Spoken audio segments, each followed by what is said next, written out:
راية رب العالمين سيدنا محمد خير البرية واللي بحب سوريا وراية الوطن العربي واللي بحب الأحرار واللي بحب الأحرار ومن دار طلعنا بكير ومن دار طلعنا بكير على صوت النواعين على صوت النواعين قالوا شو صاير اليوم قالوا شو صاير اليوم قالوا اليوم النصر كبير قالوا اليوم النصر كبير يوم عرسك سوريا يوم عرسك سوريا يوم عرسك سوريا يوم عرسك سوريا والأسد بده يطير والأسد بده يطير والأسد بده يطير والأسد بده يطير الشعب يريد إسقاط النظام الشعب يريد إسقاط النظام الشعب يريد إسقاط النظام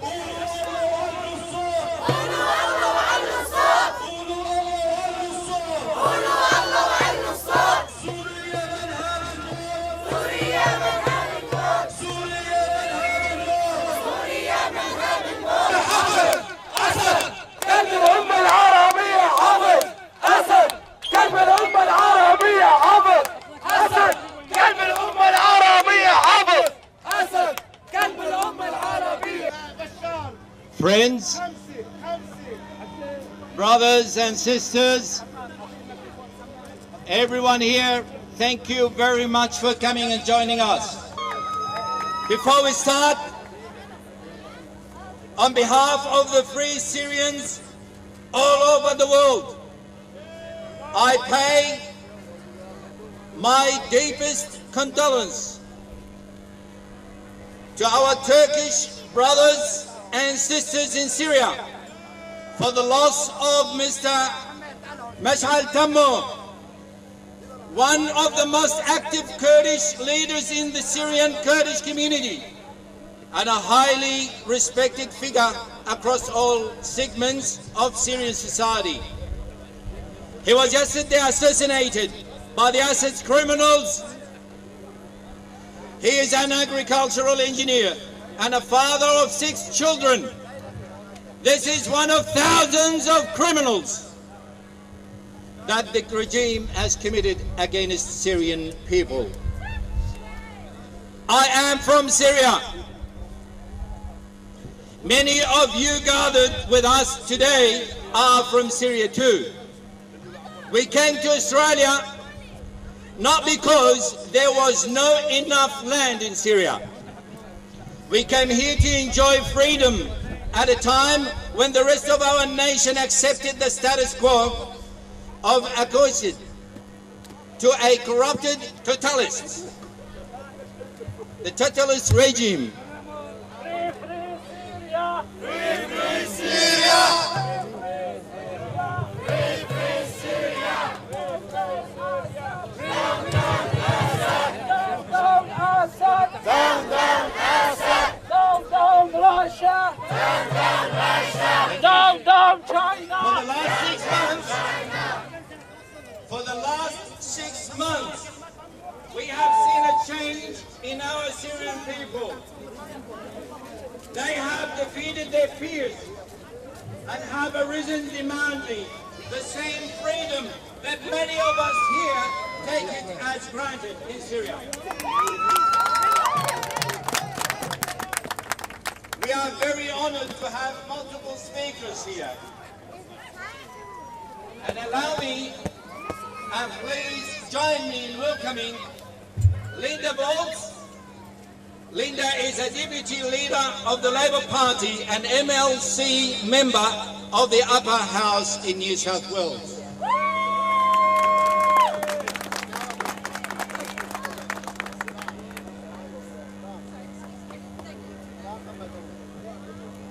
Thank you. I'm Linda Volz. I'm a member of the Legislative Council in the New South Wales Parliament, and thank you for inviting me here today.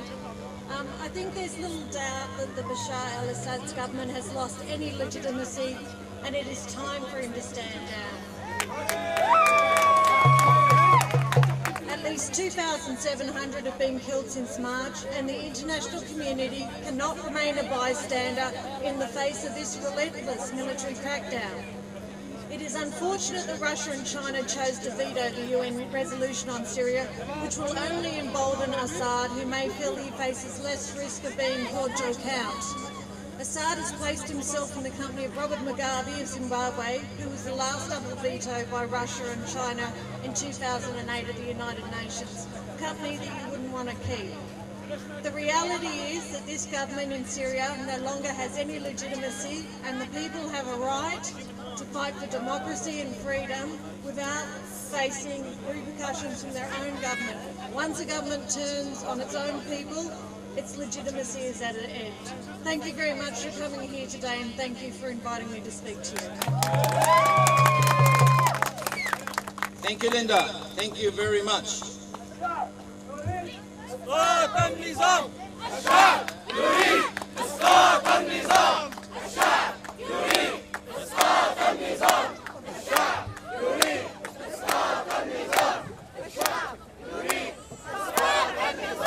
Dear friends, the people of Syria want free and fair elections. They want politicians and bureaucrats to be accountable. They want an end of official corruption, and above all, they want an end to the totalitarianism of fascism. Our next speaker is Peter Murphy. Please welcome Peter Murphy from Australian supporters of democracy in Iran, Sydney Peace and Justice Coalition, and coordinator of the Search Foundation for many years. He has been an active in Sydney for people's rights.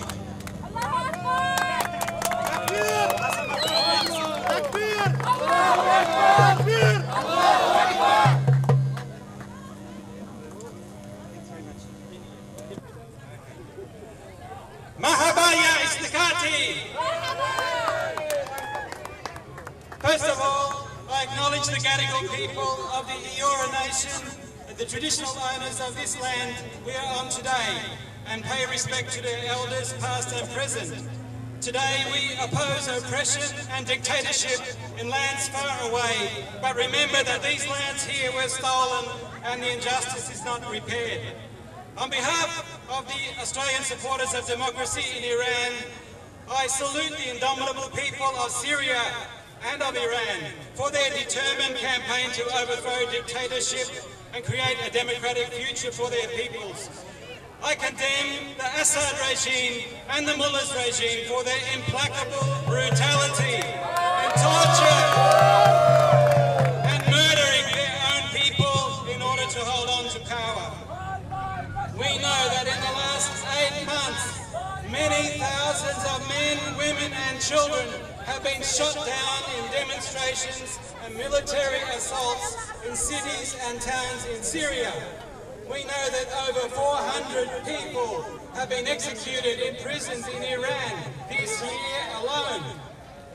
We know that the Revolutionary Guards of Iran are active in Syria, providing snipers to kill protesters, providing intelligence and command and repression.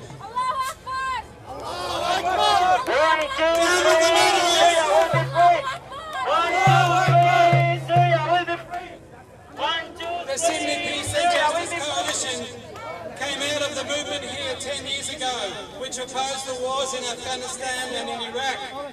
Those wars were chosen by the Bush administration in the United States to reassert their imperial ambitions at a massive cost in lives.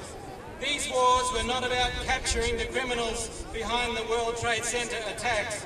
They were the unintended consequence of greatly increasing the power and influence of... These wars had the unintended consequence of greatly increasing the power and influence of dictatorships all through the region, especially in Iran and including in Syria. Every dictator could rightly claim they had to repress dissent because their nation was in danger, either of direct US military attack or the indirect impact of the horrific fighting in Iraq. So the President Assad in Syria tightened his grip and worked even more closely with the dictators in Tehran. The mullahs sent tens of thousands of Revolutionary Guards into Iraq, and they organised the extremist Shiite parties which now govern with Nouri al-Maliki. They accelerated their efforts to create nuclear weapons. They used their growing positions in Lebanon and Palestine to provoke local wars with Israel. Israel is another state in the region which used this war in Iraq to maximise their repression of the Palestinian people and to threaten their neighbours. This Iraq war led inevitably to the danger of a big regional war involving Iran, Israel, Iraq, Lebanon, Syria, Palestine and the USA. It would be a nuclear war, a catastrophic war. This one we must avert. The alternative to this future is one where the peoples insist on their democratic right to speak, to assemble, to organise, to create their own representative government, their future based on women's rights, workers' rights, human rights, the rule of law, including the rule of international law. This is the message I get from the Arab Spring, which began in Tunisia in December last year and has taken shape in different countries across the region, including Syria. This is the message also in Iran. The people want their democracy and they gave them their lives to fight for it. We want the Assad regime to stop killing its people today.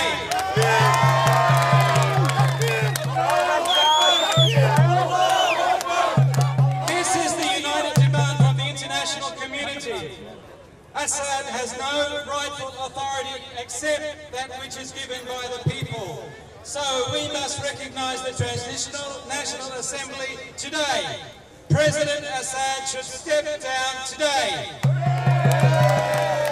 The process for internationally supervised elections in Syria should begin today. The alternative is a much more violent and destructive civil war, which we have witnessed in Iraq. We must do all we can to avoid that path. The Australian government has welcomed the Arab Spring, but remains constrained by its subordinate relationship with